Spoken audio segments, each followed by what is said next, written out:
बिस्मिल्लाहिर्रहमानिर्रहीम हस्बी अल्लाहु ला इलाहा इल्ला हुवा अलैहि तवक्कलतु व हुवा रब्बुल अर्शिल अज़ीम। ग्लोबल ग्रोथ गुरुज़ की तरफ से मैं हूं कदीर अहमद राना और आज हम आपको कंप्लीट रोड मैप दे रहे हैं कि किस तरह आप पाकिस्तान से राइस यानी कि चावल एक्सपोर्ट करके हकीकतन मिलियन ऑफ डॉलर्स कमा सकते हैं। ये एक ऐसी चीज़ है कि अगर आपके पास हो तो आपको इंटरनेशनल लेवल पे लाज़मन कोई ना कोई क्लाइंट या कस्टमर मिल जाएगा, क्योंकि जो चावल हैं इनकी जो डिमांड है, जो तलब है, उसके मुकाबले में जो इसकी रसद है इंटरनेशनल लेवल पे वो कम है। आज हम आपको स्टेप बाय स्टेप शुरू से लेके पहली आमदन आने तक मुकम्मल तरीका सिखाएंगे कि किस तरह आप एक इंडिपेंडेंट वे में बिल्कुल बगैर किसी सहारे के खुद एक्सपोर्ट कर सकते। तो आज के राइस एक्सपोर्ट ट्रेनिंग कोर्स में हम सबसे पहले आपको राइस का इंटरनेशनल लेवल पे और लोकल लेवल पे इंट्रोडक्शन करवाएंगे, फिर इंटरनेशनल लेवल पे कितनी इकसाम के राइस जो हैं वो एक्सपोर्ट किए जाते हैं उसके बारे में बताएंगे। इंटरनेशनल लेवल पे राइस की ट्रेड और पाकिस्तान की एक्सपोर्ट जो है इसके बारे में हम आपको बताएंगे। पाकिस्तान के अंदर कौन कौन से ऐसे एरियाज हैं जो बेहतरीन क्वालिटी का ऐसा चावल पैदा करते हैं जो इंटरनेशनल लेवल पे बहुत अच्छी रिप्यूट रखता है। पाकिस्तान की ट्रेड आ जाएगी बिगेस्ट इंपोर्टर्स इंटरनेशनल लेवल पे, यानी ये वो कंट्री होंगे जो आपके लिए टारगेटेड मार्केट होगी जहां से आप इंतहाई आसानी से पाकिस्तान से राइस एक्सपोर्ट कर पाएंगे।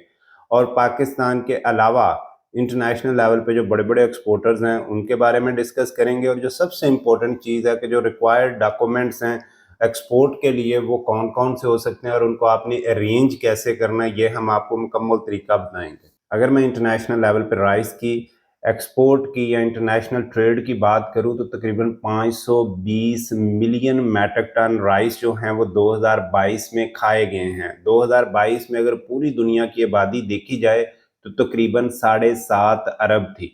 तो इसका मतलब क्या है कि उस वक़्त 520 मिलियन मैट्रिक टन खाए गए थे, लेकिन जो तहकीक है वो ये बताती है उस वक़्त भी जो तलब थी, डिमांड थी, वो तकरीबन 800 मिलियन मैट्रिक टन राइस की थी। इसकी डिमांड और सप्लाई के दरमियान गैप है, सप्लाई कम है, डिमांड ज़्यादा है। तो ये जो गैप है ये आप फिल कर सकते हैं अगर आप पाकिस्तान में ज़्यादा से ज़्यादा राइस पैदा करें तो। अब हम चावलों की मुख्तलिफ इकसाम देख लेते हैं। दुनिया का जो सबसे बेहतरीन बासमती राइस है वो पाकिस्तान शेखुपुरा में पैदा किया जाता है, और इसके बाद जो पाकिस्तान के अलावा बासमती राइस है वो इंडिया में पैदा किया जाता है। अगर मैं ब्राउन राइस की बात करूं तो ब्राउन राइस थाईलैंड में पैदा किया जाता है, और ये भी इंटरनेशनल लेवल पे बहुत अच्छा और बहुत पसंद किया जाता है, क्योंकि ब्राउन राइस जो है ये हेल्दी माना जाता है वाइट राइस की निस्बत। इसमें जो ऑब्जॉर्बेबल फाइबर्स होता है वो काफ़ी ज़्यादा अच्छी क्वांटिटी में होता है, जो स्टोमक यानी कि हमारा जो मैदा है उसकी जो दीवारें हैं, स्टोमक वॉल्स हैं, उनको वो प्रोटेक्ट करता है। अगर मैं ईरी राइस की बात करूं तो पाकिस्तान, इंडिया और बांग्लादेश में बहुत अच्छी क्वांटिटी में पैदा किया जाता है। Broken rice actually by product है, इसलिए ये हर कंट्री में पैदा होती है। इंडिका राइस जो है ये भी बहुत डिमांडिंग और हेल्दी माना जाता है, लेकिन एज़ कम्पेयरली ये सस्ता होता है क्योंकि ये बहुत छोटा छोटा दाना होता है। ये फिलिपीन, इंडिया, पाकिस्तान, जावा, श्रीलंका, इंडोनेशिया, सेंट्रल और साउथ चाइना जो है वहाँ पे, और अफ्रीकन कंट्रीज़ के अंदर इंडिका राइस जो है वो पैदा किया जाता है।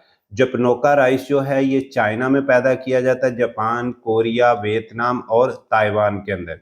ये राइस भी जो है ये बहुत छोटा होता है, और इसकी जो प्राइस है वो कंपैरेटिवली कम होती है अगर हम बासमती राइस की निस्बत इसको कंपेयर करें तो। अरोमेटिक राइस तकरीबन तमाम ही होते हैं। ग्लूटेनस राइस जो है ये जनाब थाईलैंड में, Cambodia, Vietnam, Malaysia, Indonesia, Myanmar और इसके अलावा इंडिया, पाकिस्तान, बांग्लादेश में भी पैदा किया जाता है। तो ये जो मशहूर चावलों की इकसाम है जो इंटरनेशनल लेवल पे किसी न किसी लेवल पे इंपोर्ट या एक्सपोर्ट की जाती है। तो अगर आप पाकिस्तान के अलावा कोई इरादा रखते हैं कि हाँ कहाँ से आप राइस सस्ता ख़रीद के उसको थोड़ी सी पैकेजिंग प्रोसेसिंग करके मज़ीद आगे बेच सकते हैं, तो इसलिए भी मैंने तमाम राइस की इकसाम भी बता दी। तो इसके बाद अगर हम इंटरनेशनल ट्रेड वॉल्यूम की बात करें तो trade volume 520 million metric tonne है, और अगर राइस को देखा जाए तो ये 156 नंबर पे आने वाली मोस्ट ट्रेडेड प्रोडक्ट है। इंटरनेशनल लेवल पे जितनी भी प्रोडक्ट ट्रेड की जाती हैं उनमें इसका नंबर जो है वो 156 पे आता है। और अगर इसका डॉलर में वॉल्यूम देखा जाए तो इस वक्त इसका 32 बिलियन इंटरनेशनल ट्रेड वॉल्यूम है। अगर मैं पाकिस्तान की बात करूं तो 4 मिलियन मेट्रिक टन एक्सपोर्ट की गई है, जिसकी जो वर्थ है वो 3 अरब डॉलर है। अगर हम 520 million metric tonne international consumption देखें तो उसके अंदर आप इस तरह भी देख सकते हैं कि पाकिस्तान की जो कंट्रीब्यूशन है, जो पाकिस्तान ने राइस पैदा किए हैं या एक्सपोर्ट किए हैं, ये 4 मिलियन मेट्रिक टन है। तो 520 में से 4 पाकिस्तान का निकाल देंगे तो बाकी 516 मिलियन मेट्रिक टन जो है वो डिफरेंट जो दीगर ममालिक हैं पूरी दुनिया में उन्होंने पैदा किए हैं। तो इसलिए एज ए एग्रीकल्चर कंट्री हमारी जो प्रोडक्शन है वो काफ़ी कम है, हमारी पैदावार काफ़ी कम है, क्योंकि हमारे किसान को ना जदीद बीज मैसर है, ना खादों के ऊपर कोई ख़ास सब्सिडी मैसर है, ना ही जदीद टेक्नोलॉजिकल एग्रीकल्चर डेवलपमेंट जो होती है वो हो रही है। तो इसलिए हमारा किसान जो है वो बेचारा बहुत परेशान और प्रॉब्लम में है। तो एग्रीकल्चरल पॉलिसी के अंदर गवर्नमेंट को रिफॉर्म करना बहुत ज़रूरी है और बहुत जल्द रिफॉर्म करना ज़रूरी है। आपने नोटिस किया होगा कि बहुत सी जो एग्रीकल्चरल कंज्यूमेबल प्रोडक्ट्स हैं वो हम इंपोर्ट करना शुरू हो गए हैं, और ये बहुत एम्बैरेसमेंट है एज ए एग्रीकल्चर कंट्री। और ये हमारे जो इकोनॉमिक सर्वाइवल है उसमें भी किसी भी तरह से हमारे मफाद में ये चीज़ नहीं है। हमें बहुत बुरी तरह जो है वो माशी हालात पे दो चार होना पड़ेगा अगर हम वो चीज़ें भी इंपोर्ट करना शुरू हो गए जो हम खुद पैदा कर सकते हैं।